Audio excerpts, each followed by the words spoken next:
quero convidar você a ficar de pé e abrir a sua Bíblia no texto que está anunciado aí, né? Romanos capítulo 11, versos 33 a 36. Nós vamos ler com toda atenção esse texto, nós vamos refletir nele nesta noite aqui.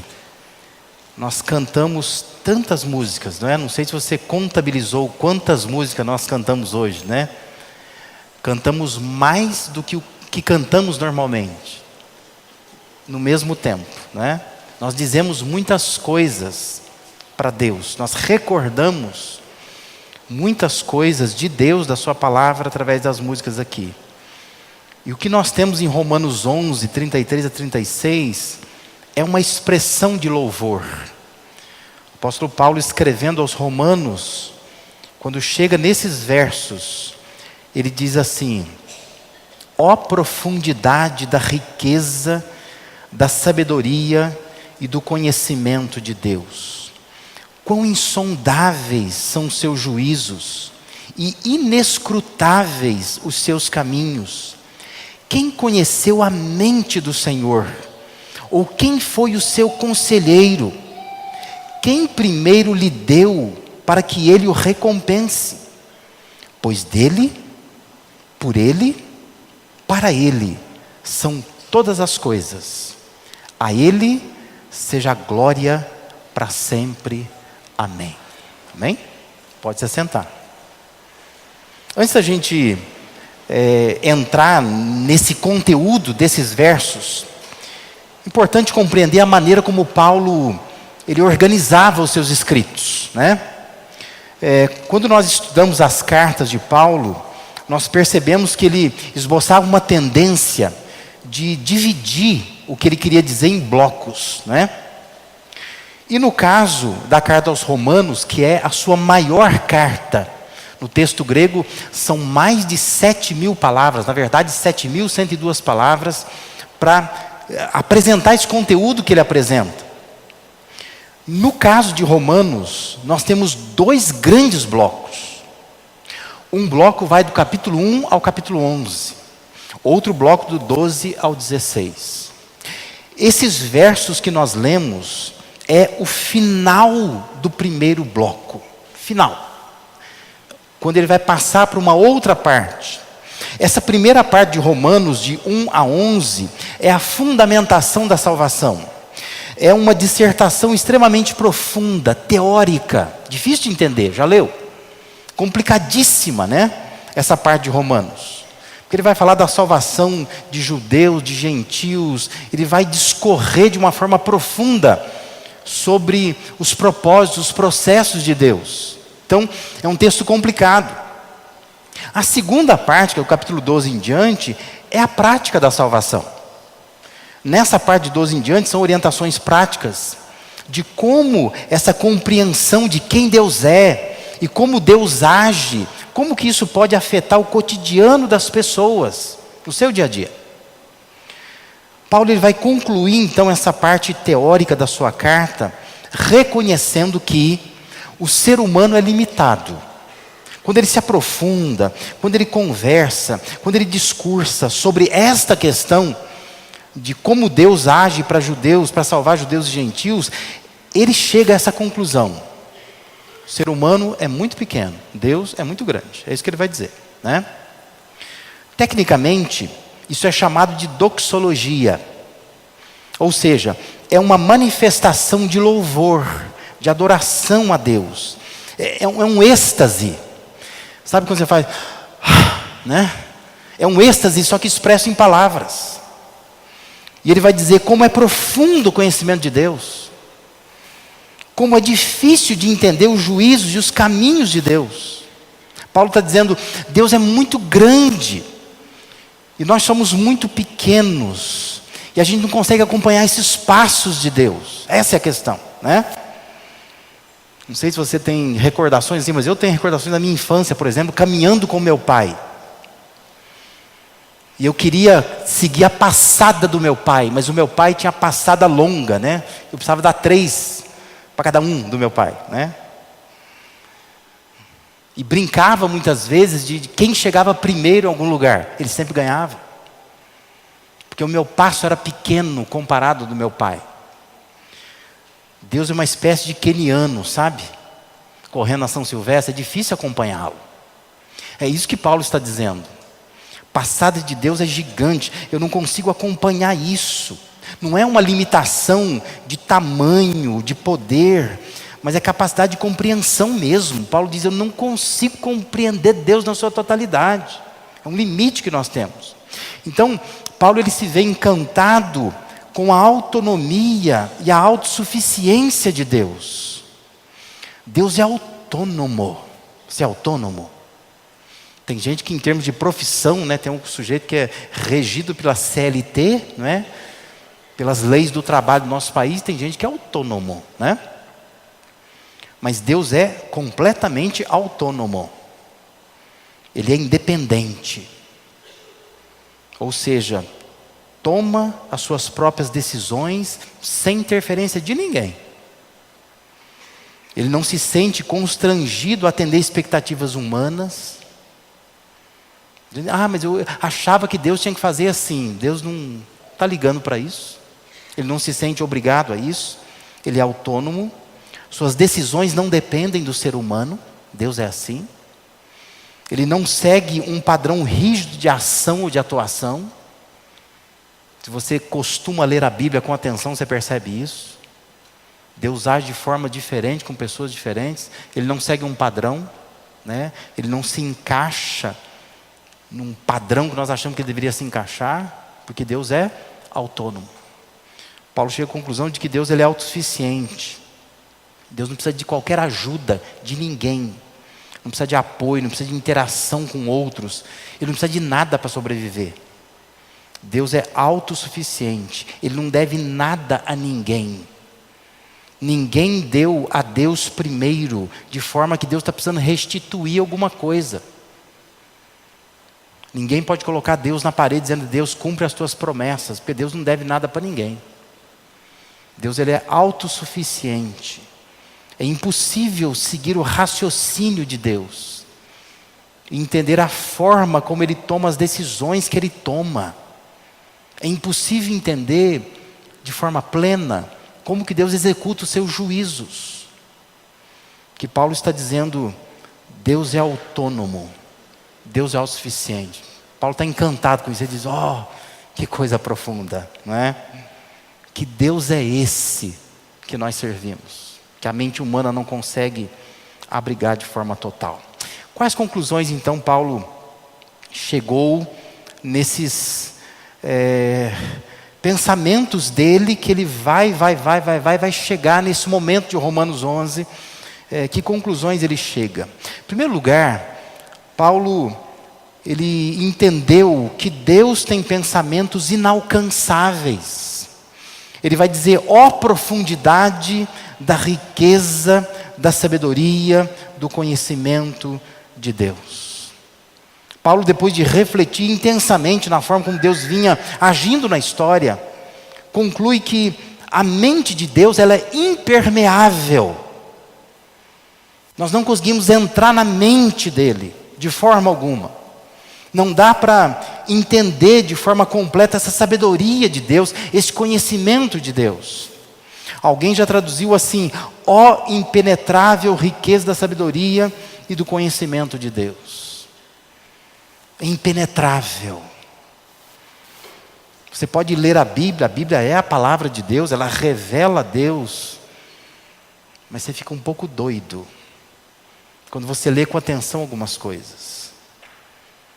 Quem pode entender? Por isso que no versículo 34 Paulo diz, quem conheceu a mente do Senhor? Quem conheceu? Quem pode entender a mente de Deus? Isso é um eco de Isaías 40:14, que lá vai dizer, quem lhe ensinou o conhecimento, ou lhe aponta o caminho da sabedoria? Quem que ensinou Deus, afinal de contas? Os saberes de Deus, expresso aqui em sabedoria e conhecimento, são impenetráveis. Não dá para alcançar. Não dá para pensar que um dia eu vou conhecer como Deus conhece. Porque o conhecimento de Deus é inalcançável, a mente dele é inalcançável. Quem sabe como Deus sabe? O modo como Deus pensa as coisas é espetacular. Por isso, quando Jesus estava aqui na terra, as pessoas ficavam maravilhadas com os ensinamentos de Jesus. Como que ele sabe? Aos 12 anos, alguém diz, de onde vem tanto conhecimento? Quem que ensinou isso? Porque Jesus tem a mente de Deus, não é? Nós não temos. Colossenses 3:2, Paulo escreveu que nele, em Jesus, estão escondidos todos os tesouros da sabedoria e do conhecimento. Em Jesus. Jesus sabia como ninguém, sem ter passado por escola nenhuma, não é? A mente de Deus é inalcançável. Paulo conclui que é preciso admitir que por sermos humanos, nós não vamos conseguir alcançar essa mente gigante de Deus. Eu nunca vou entender Deus por completo, porque eu não consigo entrar na mente dele. A mente dele é impermeável, impenetrável, inalcançável. Eu não consigo. E Paulo está concluindo a primeira parte de Romanos dizendo isso. Como é profundo o conhecimento de Deus. Como Deus sabe. De onde vem tanta sabedoria e eu não sei. Por isso eu tenho que depender apenas dele. Eu tenho que me curvar e louvar a ele. Porque eu não consigo saber o que ele sabe. Outra conclusão que Paulo chega é que Deus ele tem juízos incompreensíveis. Paulo vai dizer, e quão insondáveis são os seus juízos. A forma de Deus executar juízo foge à compreensão humana. Os seus decretos são insondáveis. No verso 34, Paulo vai indagar, quem foi o seu conselheiro? Pergunta de Paulo é, com quem que Deus toma conselho? Isso é um eco de Isaías 40:13. Quem definiu limites para o Espírito do Senhor, ou o instruiu como seu conselheiro? Pergunta é, quem que Deus consulta para tomar as decisões que toma? Não é?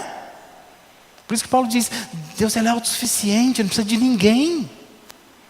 Da onde ele toma conselho? E Paulo está dizendo, eu não consigo sondar os juízos de Deus. São incompreensíveis. Não dá para entender. Quem que Deus consulta? E quem é que pode negar que os juízos de Deus são perfeitos? Quando nós lemos, só para exemplificar, algumas intervenções de Deus na história, como por exemplo, quando Deus chama Abraão e diz, olha, eu queria que você pegasse o seu filho, o seu único filho Isaque, e que você subisse ao Monte Moriá, eu quero que você entregue esse teu filho em sacrifício para mim. Com quem que Deus conversou para dar uma ideia dessa? Você fica assim, gente, não pode, isso era coisa dos pagãos, você oferecer um filho, matar um filho. Você percebe como Deus é autônomo? Ele não está nem aí. Porque, talvez se ele fosse tomar conselho com alguém, o pessoal ia dizer assim, os anciãos de Israel iam dizer assim, Senhor, melhor não, porque vai dar uma má impressão, o pessoal vai achar que o Senhor agora é um Deus pagão, pedindo para oferecer uma criança, matar um pai, matar um filho, isso é uma coisa absurda. É um tipo de carnificina que dói, que machuca. Deus não está nem aí. Deus vai lá e diz para Abraão, Abraão, eu quero que você ofereça seu filho. E quem pode negar que o resultado foi perfeito? Não foi perfeito? Porque Abraão não matou o filho, não precisou. Deus providenciou um cordeiro. O final da história é perfeito. O ensino da história é perfeito. Que Deus queria ensinar que um dia o filho dele seria entregue na cruz e não seria poupado. Como compreender os juízos de Deus? Observe algumas situações que os evangelhos preservam, que Jesus tinha que tomar uma decisão crucial, importante. Como que Jesus era assertivo? não errava nunca. Porque os juízos de Deus são insondáveis. A maneira como Ele toma a decisão é algo impressionante. Quem pode julgar como Deus julga? O modo como Deus vê as coisas é excepcional.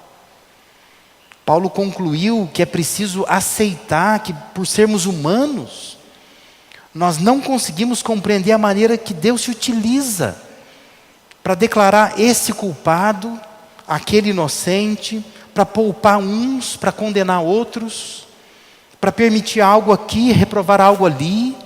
Nós não conseguimos entender. Por que que Deus age assim? Né? Porque os seus juízos são insondáveis.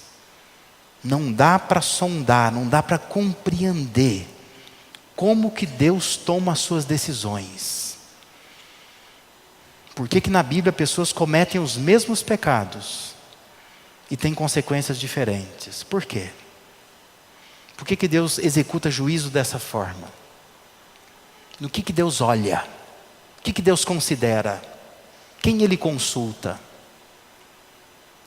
Mas como seres humanos a gente tem que parar e pensar, o nosso Deus é um Deus que tem juízos insondáveis, incompreensíveis. Não dá para compreender. E outra conclusão que Paulo chega, quando ele olha para tudo aquilo que ele mesmo está escrevendo, ele conclui que Deus tem caminhos ininvestigáveis. Ou seja, não dá para investigar. Ele diz, quão inescrutáveis são os seus caminhos. Paulo concluiu que não dá para investigar, não dá para perseguir, não dá para pegar os fios dos caminhos de Deus. Não dá. Porque eles são inescrutáveis. Não dá para saber aonde eles vão dar.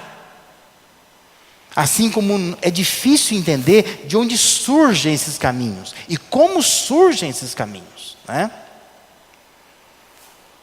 Outro dia, conversando com meu filho Timóteo, ele comentando de uma pregação que ele havia preparado, uma reflexão sobre a pessoa de Deus, ele usou uma expressão que eu achei interessantíssima, né? A expressão enredamento, né? Eu falei, o que você quer dizer com enredamento? Foi questão de rede, como se fosse uma rede. Tenta perseguir os fios de uma rede. Para onde vai, né? Que caminho, onde que vai dar isto? Quando se rompe uma rede, como consertá-la? Como é que você pega um fio? Paulo está dizendo que os caminhos de Deus é como se fossem uma grande rede, que deixa a pessoa que observa perdida. Onde vai dar esse caminho? Você nunca parou e disse para Deus, Deus, eu acho que o senhor está doido. Você nunca falou isso para Deus? Você nunca tentou consertar Deus? Numa oração dizendo assim, Senhor, acho que o senhor está cochilando. Cresceu muito a população mundial, o senhor está muito ocupado. Mas a maneira como o senhor está conduzindo o caminho da minha vida está um pouquinho errado. Dizia que Deus era brasileiro, acho que já não é mais. O senhor deve estar ocupado com outras nações. Você fica tentando consertar Deus. Deus, atenção aqui, ó. Tem algo aí que está errado nesse caminho. Mas depois que passa, você se curva e diz, Deus estava correto. Deus estava correto. Os caminhos de Deus são ininvestigáveis. Não dá para seguir. Quem pode planejar como Deus planeja? Quem pode? O modo como Deus conduz as coisas é extraordinário. Controle absoluto que Ele tem dos caminhos. Quando você pensa que tudo está perdido, Deus vai lá e resolve tudo. Os pensamentos, os juízos, os caminhos, são formas de expressar o modo de ação de Deus. Enfatizando que Deus segue regulamentos próprios para a manutenção dos seus propósitos soberanos. Não consulta ninguém, não depende de ninguém, mas Deus, na sua autonomia, na sua soberania, na sua autossuficiência, Ele gerencia esse mundo de modo que nada sai do seu lugar.